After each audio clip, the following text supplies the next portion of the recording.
This lecture aims to explain the reasons for mass migration to the developed world following the 18th century and the socio-political impact of this phenomena. A necessary prelude to the early modern period are the travels of the Polo family. In the 13th century, the Italian merchant family traveled across East Asia and explored the then Yuan Empire in China, established by the Mongols. Marco and his family's excursions, along with Zheng He and Ibn Battuta, revealed to the world the splendors of a hitherto unknown location. Their travels and writings helped to spark a global trade that is yet to cease. With the help of the copious amounts of global exploration from the 13th to the 16th century, when colonies began to be erected, mercantilism found a foothold. Mercantilism as a policy was practiced by strong European nations who would send their countrymen, sometimes companies sponsored by the state, to smaller nations to extract resources and return them home for manufacture. As a result, people began to seek work in these resource colonies, ending up at times indentured servants. The global slave trade found its origin here as well, in the form of free labor.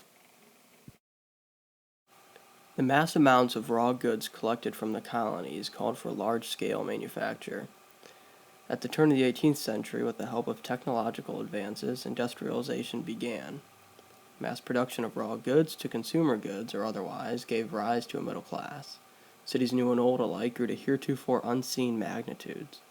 Large cities and factories required that land was taken from the peasant farmers, causing a mass migration to the cities. Global industrialization began as well with the establishment of factories and colonies, thus circumvented the process of resource extraction by manufacturing the goods in the colony instead of sending it home first. Industrialization hastened the growth of military might in the European and Asian powers. The late 19th century and all of the 20th century saw war fought internationally across ocean borders. Refugee crises rocked the continents. Innocent victims of conflicts sought asylum in the world wars. Post-war society saw the rise of superpowers with large capitalist economies seeking cheap land and labor in the third world nations.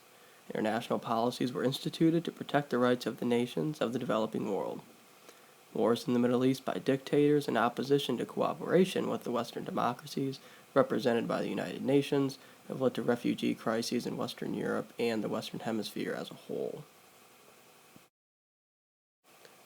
The spread of people and cultures in the early and late modern periods from the developing world to the developed world has been due to the need of work in industrialized economies. The mass migration from the developing world to the developed world has created a clash of cultures. Throughout the 20th century, the United States has experienced immigration from Mexico. It's no surprise that Mexico had yet to industrialize under the constant warring and revolutions of the 19th and early 20th centuries. Political fragmentation makes it hard for cohesive economic policy to be formed. And due to close proximity and the stark contrast of the economies, Mexico has found the United States an obvious improvement of station. The results of this immigration have not been consistently smooth. With the implementation of the drug war by Nixon in the early 1970s, drugs have been carried over the U.S. border from Mexico. The drug war Nixon implemented aimed at destroying the international drug trade by sending aid to countries facing the plague. This has created a large drug trade system in the United States itself, bringing the question of Mexican immigration into review in the United States government. It's this collision between aiding poor Mexican immigrants seeking employment and criminals bringing actual tons of drugs every day that forms a dilemma of modern migration between many developing and developed countries. The question of whether national security and welfare is more important than appeasement to crime through lax enforcement. In the same way that the United States faces the problem of crime and immigration to its southern borders, Europe faces immigration assimilation from asylum seekers to the Near East. The Arab Spring in 2011 was a young, secular movement that aimed to replace the old regime of the Middle East, exemplified by theocratic rule, with Western democratic ideals. While this raged, a drought in Syria led farmers to go to the city of Damascus, protesting the lack of help the government gave. Dictator Bashar al-Assad was a figure of disdain, causing an attempted revolt against his government. Assad, during the conflict, released gas on combatants and non-combatants alike, prompting many Syrians to flee and head for liberal Europe for sanctuary. Once the refugees reach Europe, however, they are greeted wearily in some places. Eastern European countries have been less welcoming, with many electing far-right representatives who oppose mass immigration. Countries such as Germany have welcomed millions, while England has chosen to leave the EU due to the lack of say they have in immigration policy. The issue lies in the clash of cultures. The majority of the migrants are Muslim and do not speak the language.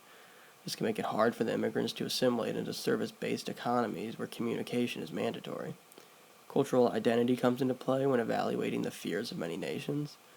Since Europeans are statistically having less children and the immigrants from the Mideast have children at higher rates, many fear the loss of cultural hegemony. It is an uncomfortable reality for a continent that has much less diversity as is when compared to the cosmopolitan United States. There are some important conclusions to draw from the phenomena of mass migration. The opening up of the world during the late Middle Ages through mercantilism creates the origin of international trading and development. This trading created a need to expand and produce faster and more efficiently, giving rise to industrialization.